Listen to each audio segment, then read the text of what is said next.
교회 달력은 대림절로부터 시작합니다. 대림절이라는 말은 기다릴 때 다가올림, 절기, 절자를 써서 예수님이 이 땅에 오신 성탄절을 기쁨으로 맞이하기 위해서 기다리며 준비하는 절기입니다. 성탄일인 12월 25일 앞에 4주간 동안이고 11월 30일에 가장 가까운 주일부터 시작합니다. 그래서 오늘 대림절 첫째 주입니다. 이 절기 동안에 이미 우리에게 오셨고 다시 우리에게 오실 예수 그리스도를 기다리면서 기다리는 사람들은 자기의 책임을 다해야 합니다. 또한 믿음으로 기다려야 되는데 특히 임마누엘 신앙으로 기다려야 합니다. 먼저 우리는 기쁨으로 기다리는 대림절 되시기를 바랍니다. 여러분은 언제 기쁩니까? 무엇인가 누군가 사랑하는 때 아닐까요? 사랑하는 사물을 기다릴 때 기쁘지 않던가요? 사랑하는 사람을 기다릴 때도 기쁘죠. 또 사랑하는 일을 기다릴 때도 기쁩니다. 꽃을 좋아하고 사랑하는 어떤 사람이 제주도에만 산다는 그 새바람꽃을 한라산에 오르다가 만났습니다. 이 사람은 제주도를 오로지 이 새바람꽃을 보려고 옵니다. 이해가 안 되죠. 그러나 사랑하면 이해가 됩니다. 이해가 되면 기쁘고요. 우리가 신앙생활을 왜 합니까? 기쁘려고 하죠. 인상 쓰려고 신앙생활 하는 사람은 없죠. 그래서 최 목사는 목회의 가장 큰 목표가 뭐냐면 해마다 올해 우리 교회 목표는 없어도 예배 시간마다 목표는 있습니다. 뭐냐면 한 번쯤은 웃게 하자는 것이 제 목회의 목표입니다. 그래서 어쩔 때는 설교 주제와는 상관없는 개그를 하기도 합니다. 우리 말로는 우스갯소리라 하고 한문으로는 농담이고 영어로는 유머예요. 초등학교 1학년 산수 시간입니다. 선생님이 한 아이에게 1 더하기 1은 뭐냐? 그랬더니 그 어린이가 잘 모르겠습니다. 선생님 입에서 험한 말이 나왔습니다. 이것도 모르냐 이 밥통아. 다시 생각해봐. 너하고 나하고 합치면 몇이냐고. 그러자 아이가 대답합니다. 그거야 누워서 식은 죽 먹기죠. 밥통 2개입니다. 기쁨은 사랑할 때 생긴다고 했습니다. 또 하나 비울 때 생깁니다. 채울 때는 사라집니다.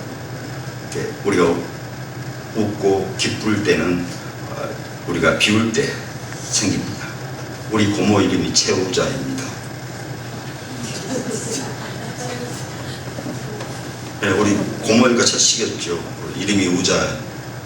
이 최우자 고모는 웃는 것을 본 적이 없습니다. 이름이 그래서 그런지 아까도 말했지만 채우면은 안 기쁘다고, 비울 때 기쁩니다. 그래서 웃음은 자기를 비울 때 웃을 수 있습니다. 지금 안 웃고 계신 분은 지금 채워져 있기 때문에 못 웃습니다. 비워야 웃을 수 있습니다. 자, 비우기 위해서라도 한번 웃어보십시오.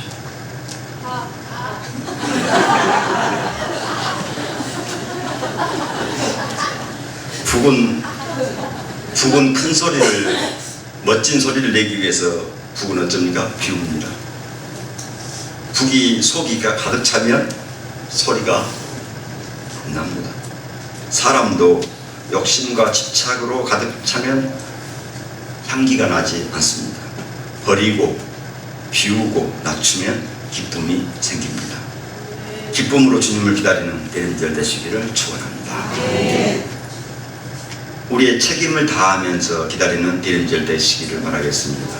우리의 책임에 대해서는 마태복음 10장에서 잘 말씀해 주고 있습니다. 이제 성경 말씀으로 가볼까요? 마태복음 10장 16절 말씀. 보라, 내가 너희를 보냄이 양들이 양을 이리 가운데로 보내면 같도다.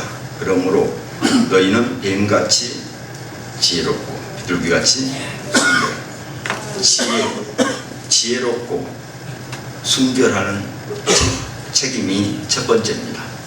지혜롭고 순결한 책임. 또 하나의 책임은 두려워할 것을 두려워하는 것입니다. 10장 28절. 몸은 죽여도 영혼은 능히 죽이지 못하는 자들을 두려워하지 말고 오직 몸과 영혼을 능히 지옥에 면하실 수 있는 이를 두려워하라. 두려워할 것을 두려워하는 책임. 세 번째 책임은 사람들 앞에서 나를 시인하는 것입니다. 10장 32절 말씀. 누구든지 사람 앞에서 나를 시인하면 나도 하늘에 계신 내 아버지 앞에서 그를 시인할 것이고, 이 말씀을 듣고 우리의 책임은 그렇게 크고 무겁고 대단한 것은 아닌 것 같습니다. 보일 때 보고, 들을 때 듣고, 말해야 할 때 말하는 것이라는 깨달음이 있습니다. 맹인이 기도를 했습니다. 하나님, 돈도 필요 없고 오로지 눈을 뜨게 해주십시오 하고 간절한 기도를 했더니 드디어 눈을 뜨게 됐습니다. 그런데 이 사람이 아주 난폭한 범죄자가 되고 말았습니다. 하나님이 물었습니다. 도대체 어떻게 된 거냐? 세상을 볼 수 있게 해줬으면 행복하게 살아야지. 그때 맹인이 답했습니다. 이제 맹인이 아니죠. 눈 떴습니까? 보이는 모든 것이 화나는 것 뿐이라 치고 받고 싸울 수밖에 없었습니다 하는 것. 감사는 더 큰 축복을 가져오지만 안 감사는 더 큰 불행에 빠지게 됩니다. 밀턴 장님이죠. 44세 44살에 실명하고 위대한 작품 신라곤을 대작을 완성했습니다. 우리의 책임은 나도 제대로 보고 듣고 말하고 또한 내 이웃들도 제대로 보고 듣고 말하도록 인도하는 것이 우리의 책임이라 하겠습니다. 책임을 다하면서 기다리는 대림절 되시기를 바랍니다. 세 번째는 임마누엘 신앙과 함께 기다리는 대림절 되시기를 바랍니다. 오늘 설교 제목입니다. 임마누엘 신앙. 임마누엘이 무슨 뜻인가요? 하나님이 우리와 함께 계시다. 오늘 다니엘서의 말씀입니다. 다니엘 3장. 다니엘 3장에 보니까 똑같은 이름, 사드락, 메삭, 아벳느고. 몇 사람입니까? 몇 사람입니까? 확실해요? 이 세 사람 이름을 자고로 몇 번을 반복하냐면 12번 이상을 반복합니다. 굳이 이 사람들, 그들 이렇게 표현해도 될 터인데 꼭 이름을 12번이나 사용을 하고 있습니다. 의도적으로. 왜 그랬을까요? 12번이나 반복한 것은 이 이름을 기억하자는 것이고, 기억할 만한 이름들이라는 것입니다. 이름이 좋아서가 아니라 그 이름들이 갖고 있는 신앙을 기억하자는 것이죠. 어떤 신앙입니까? 임마누엘 신앙. 임마누엘 신앙은 하나님이 우리와 함께 하신다는, 사드락, 메삭, 아벳느고는 금신상 앞에 절하지 않으면 맹렬히 타는 풀무불에 던져 넣겠다는 위협을 받습니다. 하지만 죽음을 선택하면서까지 타협하지 않는 신앙 때문에 결박된 채 불구덩이 속에 던져집니다. 너무도 멀쩡한 그들을 보고 왕은 그들을 보호하시는 하나님을 찬양하면서 그들을 더욱 높입니다. 다니엘 3장 17절 말씀입니다. 왕이여, 우리가 섬기는 하나님이 계시다면 우리를 맹렬히 타는 풀무불 가운데서 능히 건져내시겠고 왕의 손에서도 건져내시리이다. 이런 고백하기도 힘들지만 그 다음 구절은 더욱더 압권입니다. 다니엘 3장 18절 말씀입니다. 그리 아니하실지라도 왕이여, 우리가 왕의 신들을 섬기지도 아니하고 왕이 세우신 금신상에게 절하지도 아니할 줄을 아옵소서. 다니엘의 세 친구들은 왕의 신상 앞에서 절하지 않았다는 이유로 붙잡혔지만 분기 충천한 왕 앞에서 주눅들지 않고 너무도 당당합니다. 그들에게는 바로 임마누엘 신앙이 있었습니다. 신앙생활에서 타협을 하게 되면 양보하게 되고, 양보하게 되면 또 절충하게 됩니다. 절충하게 되면 이것은 신앙도 뭣도 아니죠. 임마누엘 신앙은 신앙 양심에 어긋나는 일은 사전에 차단해버립니다. 타협, 양보, 절충과는 거리가 멉니다. 우리가 임마누엘 신앙으로 나오면 하나님은 못 본 채 않으십니다. 하나님이 나설 차례입니다. 하나님이 함께 하실 때는 언제냐면 항상 악조건일 때가 많습니다. 어떤 양봉업자가 열대지방에 갔습니다. 열대지방은 사시사철 여름이라 온갖 꽃이 만발했고 벌을 키우면 많은 꿀을 딸 수 있겠다 싶었습니다. 그래서 처음에 벌통 10개를 갖고 갔는데 얼마 못 되어서 벌통에 꿀이 가득 있습니다. 이번에는 잘됐다 싶어서 10,000개를 갖고 갔습니다. 꿀을 사정없이 땄습니다. 그런데 다음 해부터는 아예 꿀이 모이지 않는 겁니다. 결국은 망하고 말았습니다. 왜 그랬을까요?